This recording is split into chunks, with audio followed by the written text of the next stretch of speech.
अव्वल चीज तो ये अपने वक्त के जितने बड़े वली हैं, ये अपने दौर के उतने ही बड़े इल्म के इमाम भी हैं। यानी ये लोग बड़े लोग हैं। आप अगर बुजुर्गान चिश्त की जिंदगी को पढ़ेंगे बगौर तो हजरते ख्वाजा मौदूद चिश्ती को उनके वक्त में शेखुल इस्लाम कहा गया,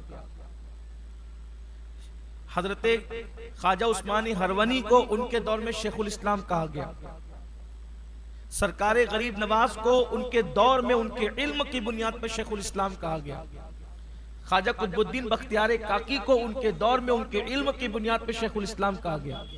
यानी ये लोग इल्म के एक अजीम बैरे ज़खार थे, जबल शामिख थे अपने दौर के, इल्म के अजीम, एक बड़ा पहाड़ जिसको कहते हैं बुलंद पहाड़। इल्मी सलाहियत इनकी इतनी थी कि इनके दौर के लोग भी इनके सामने इल्म के मामले में टिक नहीं सकते थे।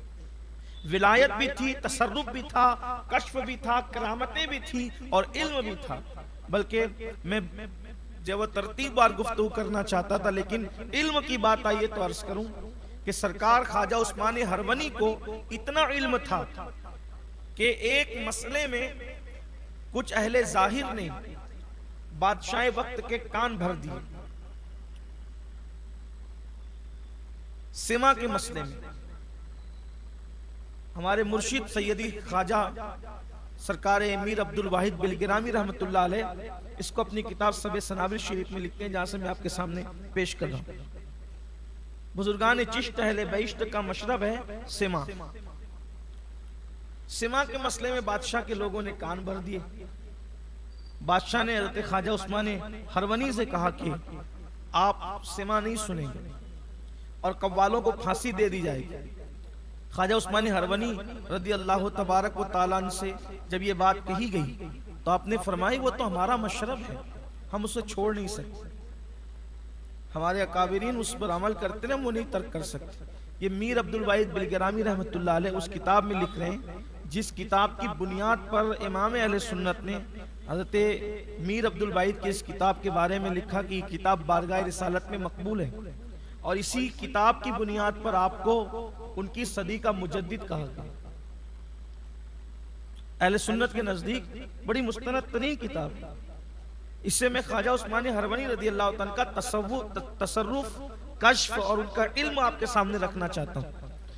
यानी आजकल ये जो ज़हन बना हुआ है ना कि ये जो है वो गांजा, चरस, नंगा धड़ंगापन, मैले कुचले कपड़े, ये विलायत का एक अजीब सा लोगों ने म्यार बना रखा है।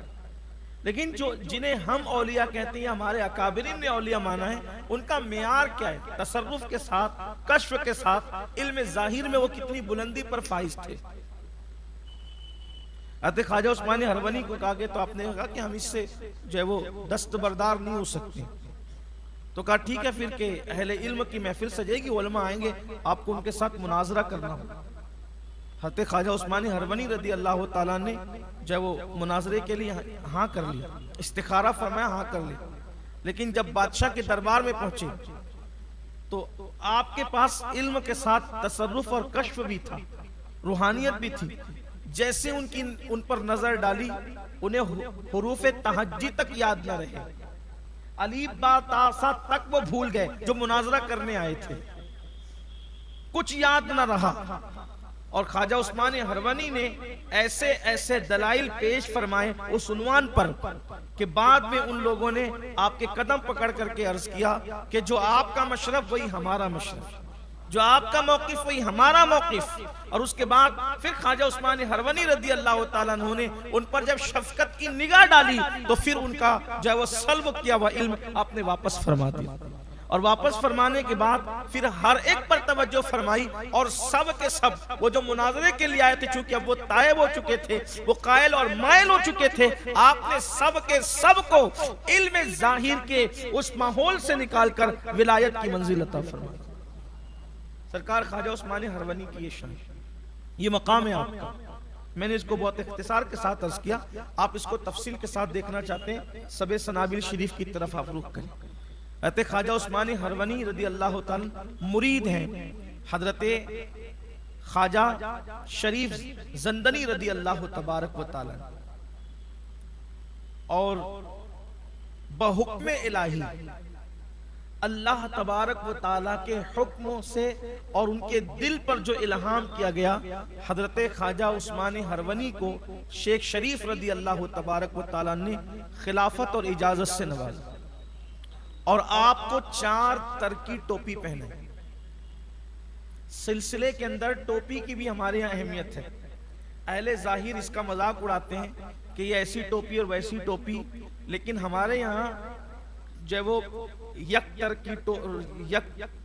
तर की टोपी और उसके बाद 2 तर की टोपी, सह तर की टोपी और 4 तर की टोपी, 4 किस्म की टोपियां हैं।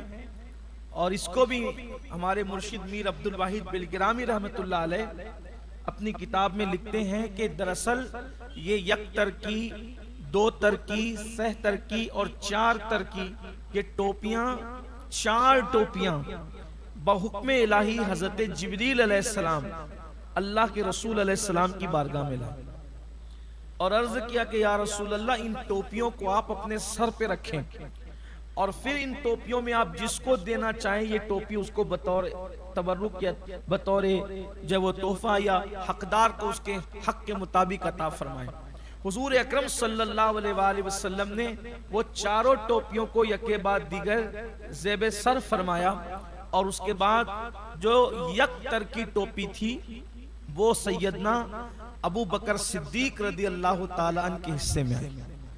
अफजलुल बशर बादल अंबिया बितहकीक सैयदना अबू बकर सिद्दीक को यक तर की टोपी आपने पहनाई, 2 तर की टोपी हजरत सैयदना फारूक आजम को पहनाई और सह तर की टोपी हजरत सैयदना उस्मान जुन्नूरैन उस्मान गनी को अता फरमाई और 4 तर की टोपी मौलाए मुश्किल कुशा अखी रसूल ज़ौजे बतूल असदुल्लाहिल गालिब इमामिल मशारिक वल मगारिब हल्लाल मुश्किलात वन नवाइब अखी रसूल व ज़ौजिल बतूल अमीरुल मोमिनीन सैयदना अली मुर्तजा करमल्लाहु ताला वजहुल करीम को 4 तर की टोपी अता फरमाई और यही 4 तर की टोपी अब तक सिलसिलों में जारी है।